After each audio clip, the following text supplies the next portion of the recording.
श्री राधा कृष्ण चरण कमलेभ्यो नमः।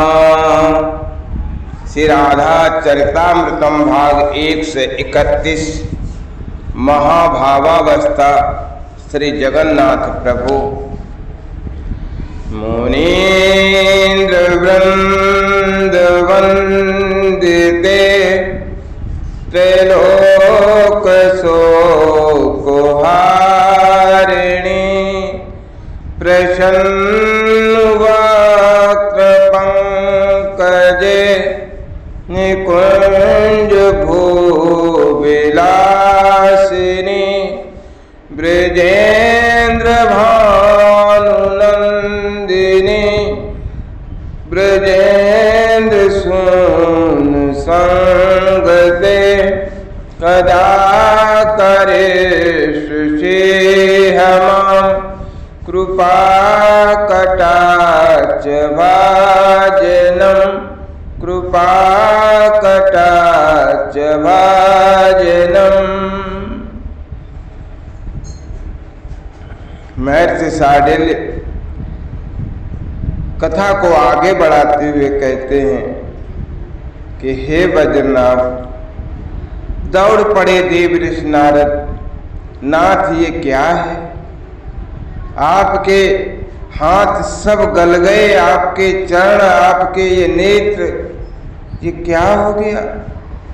और आपके ही नहीं, बलभद्र जी और बहन सुभद्रा के भी विलप उठे थे। द्वार पर बैठे हैं ये तीनों, मध्य में बहन सुभद्रा हैं, अगल बगल में कृष्ण और बलभद्र हैं।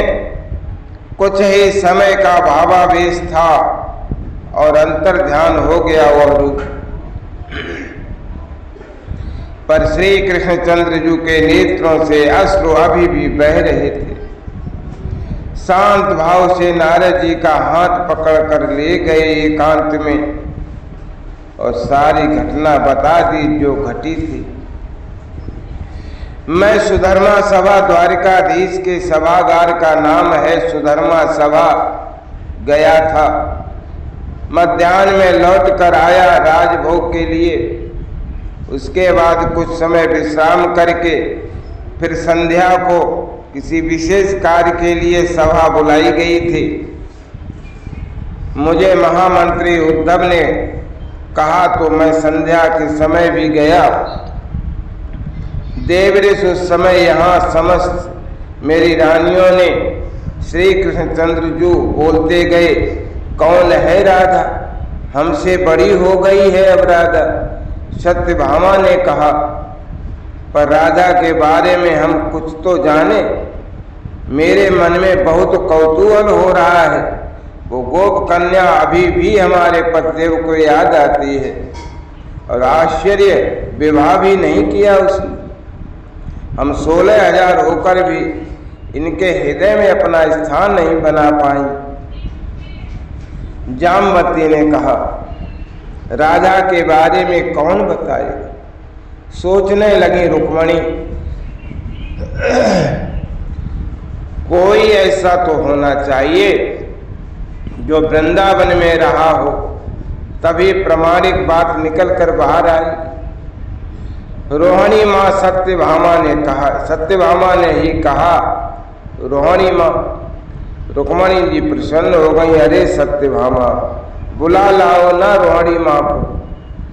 रुक्मणी ये क्या कह रही थी कि ओ माँ रोहिणी माँ? वो किसी कार्यवश इधर ही आ गई थी। माँ, एक प्रार्थना है हमारी, बात आपको सुननी पड़ेगी। हाँ बोलो रुक्मणी। माँ रोहिणी ने प्रेम से कहा, माँ ये राधा कौन? माँ ये राधा कौन है? ओह, ये क्या पूछ लिया रुक्मणी ने। सजल नयन हो गए। राधा नाम सुनते ही रोहिणी माँ के भी, क्यों इस विषय को छेड़ रही हो? मैं जैसे तैसे अपने को संभाल रही हूँ। रात रात में नींद नहीं आती, वृंदावन की ही याद आती है। सोचती हूँ मुझे मेरे आर्यपुत्र वसुदेव जी क्यों ले आए यहाँ इस खारे समुद्र में, वहीं रहने देते मुझे। मेरी जीजी शायद सगी जीजी भी इतना प्यार नहीं देती जितना यशोदा जीजी ने मुझे दिया। और वहाँ के लोग और वो प्रेम प्रतिमा श्री राधा, रोहिणी माँ इससे आगे कुछ कह न सके। माँ तो हमें सुनाइए ना राधा के बारे में, हमें सुनना है। सब रानियों ने एक सुर में कहा, पर ना ना मैं नहीं कह पाऊंगी। मैं कैसे राधा के बारे में कहूँ क्योंकि राधा यानी साकार प्रेम, उस प्रेम का मैं वर्णन करूं। रोहिणी माँ ने साफ मना कर दिया, मैं न कर पाऊंगी। फिर हमें कौन बताएगा राधा के बारे में? आपने तो देखा है राधा को, आपके सामने तो सारी लीलाएं हुई होंगी ना। रुक्मणी ने जिद की, किसी के बात काटना रोहिणी माँ को आता नहीं है। ये स्वयं कहती भी हैं, ये गुण में मैंने मैया यशोदा जी से यानी यशोदा जी से ब्रिज में सीखा है। पर कृष्ण आ गया तो, क्योंकि तुमने ही देखा रुक्मणी के वृंदावन नाम लेते ही मेरे अश्रु निकल पड़ते हैं। और वहाँ की लीला जब मैं सुनाऊंगी तो राधा और श्याम के प्रेम लीलाओं का वर्णन करूंगी ना। मुझे क्षमा करो रोहिणी मैया, जाने लगे, नहीं सुना पाऊंगी। देखिए बहन सुभद्रा भी आ गई हैं। भाभी क्या बात है, क्यों परेशान कर रही हो माँ रोहिणी को? सुभद्रा हंसती हुई बोली थी, हमें राधा के बारे में सुनना है। रुक्मणी ने सुभद्रा से कहा, ओ यहाँ भी राधा, वहाँ भी राधा, क्या हो गया है? द्वारिका को राधा मैं, द्वारिका होने जा रहा है राधा मैं। माथा पकड़कर बैठ गई थी सुभद्रा। बहन सुभद्रा क्या हुआ? राधा को लेकर आप भी परेशान हो? सत्यभामा ने सहजता में कहा, मेरे पतिदेव भी आए हैं वृंदावन से। पता नहीं रात रात भर मुझे कुंज निकुंज नित्य निकुंज इनके रहस्य और सर्वेश्वरी श्री राधा रानी मैं यही सुन रही हूँ। आजकल अपने पति अर्जुन के मुखार बिंद से माँ रोहिणी एक काम हो सकता है। प्रसन्न होते हुए रुक्मणी बोली,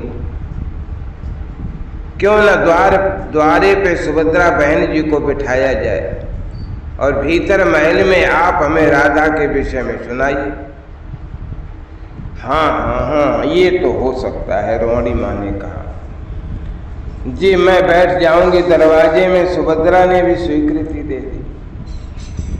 बस फिर क्या था, तुरंत ही समस्त रानियां इकट्ठी हो गईं। भीतर महल में एक ऊंचे आसन पर माँ रोहिणी को विराजा गया। द्वार पर सुभद्रा बैठ गई पहरेदारी करने के लिए, क्योंकि राधा का प्रसंग था, पुत्र का प्रेम प्रसंग। पुत्र का प्रेम प्रसंग माँ कहे और उसे पुत्र सुन ले, ये कुछ शोभा नहीं देता। इसलिए ही सुभद्रा को द्वार पर बिठाया था कि कृष्ण के आते ही आवाज लगा देना, मैं चुप हो जाऊं। द्वार पर सुभद्रा बैठ गई।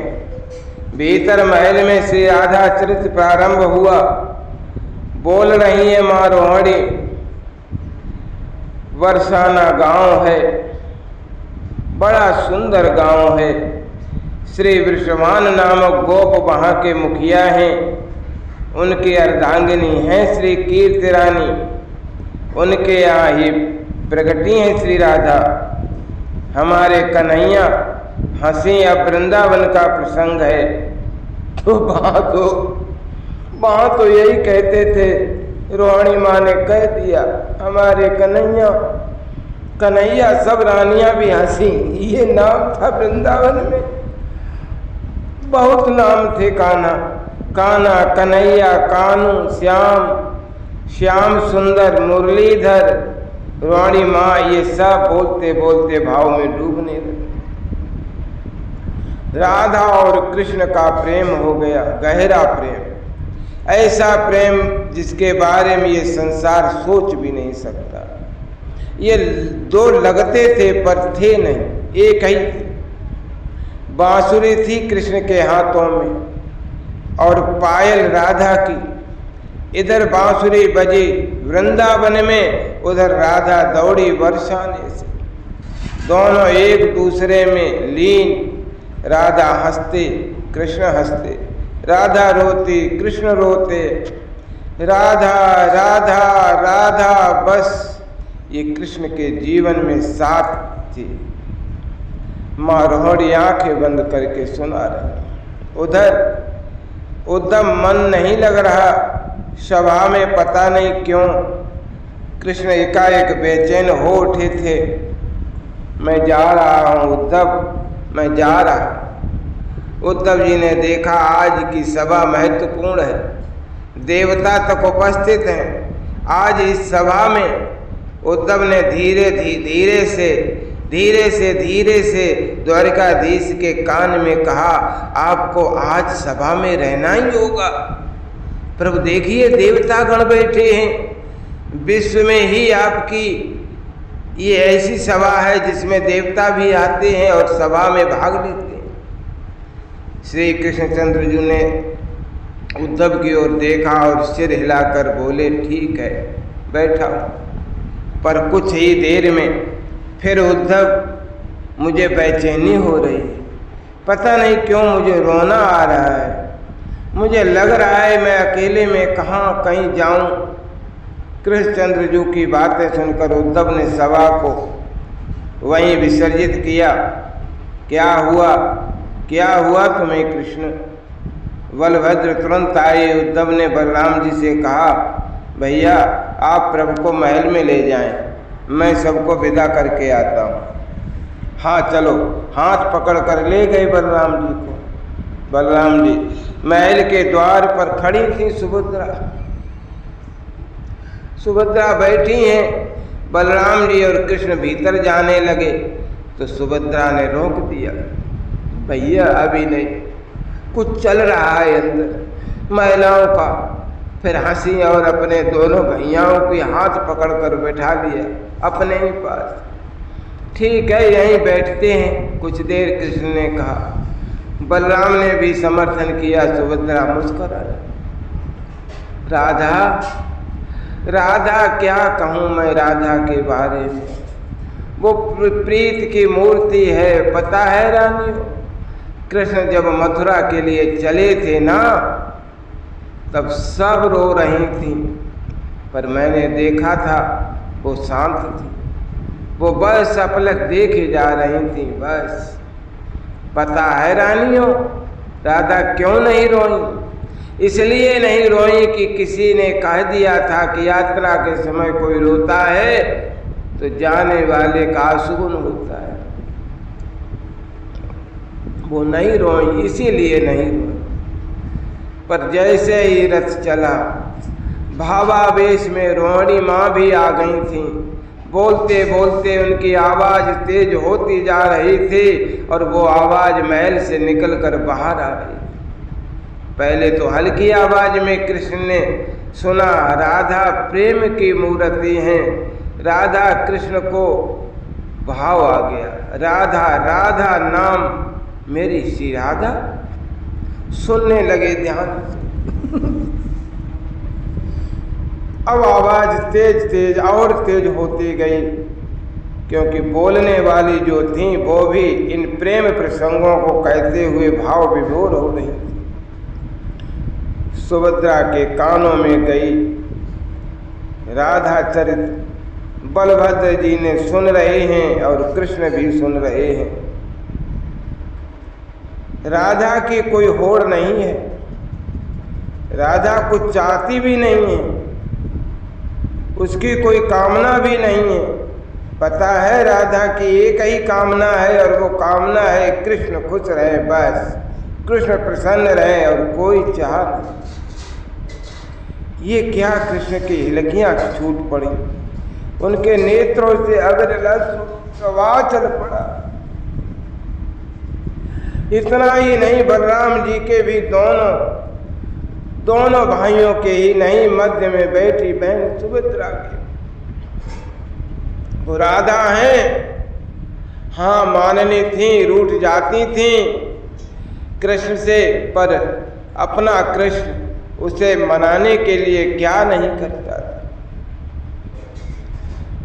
रोहिणी माँ बोल रही हैं, भाव में बोल रही हैं, भाव में डूबी जा रही हैं, पर बाहर अरे ये क्या, आंसू बहते बहते कृष्णचंद्र की आंखें बाहर उभर आई थी, हाथ सिकुड़ने लगे, बिरह के मारे देह सिकुड़ने लगा। राधा राधा राधा रोम रोम उनका बोल रहा था। और यही दशा हो रही थी बलराम जी की भी, और यही दशा हो रही थी बहन सुभद्रा की भी।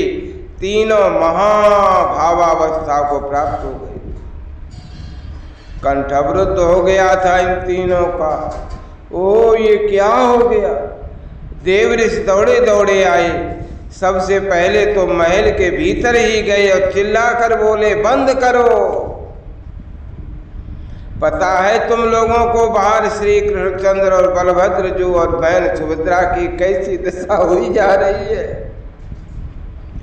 नारद जी ने बंद करवाया इस प्रेम प्रसंग को, और रानियां जब बाहर आई तो देखा तो स्तब्ध रह गई, ये क्या हो गया। महाभाव अवस्था को प्राप्त हो चुके थे तीनों, ये तीनों हाथ सिकुड़ गए थे, बिरहा अग्नि में झुलस कर चरणों भी और नेत्र बाहर उभर आए थे। रानियां इस रूप को देख नहीं पाई, वो सब रोने लगी।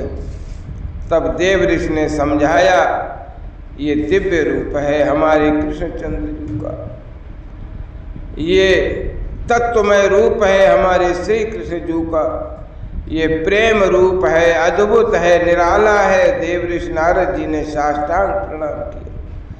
पर ये क्या, कुछ ही समय रहा वो रूप, फिर अंतर ध्यान हो गया। तब एकांत में देवऋषि को समझाते हुए बोले कृष्ण, प्रेम तत्व सबसे बड़ा है, अगर प्रेम तत्व को जानना है तो मेरी श्री राधा रानी को जानना ही पड़ेगा, जानना आवश्यक है।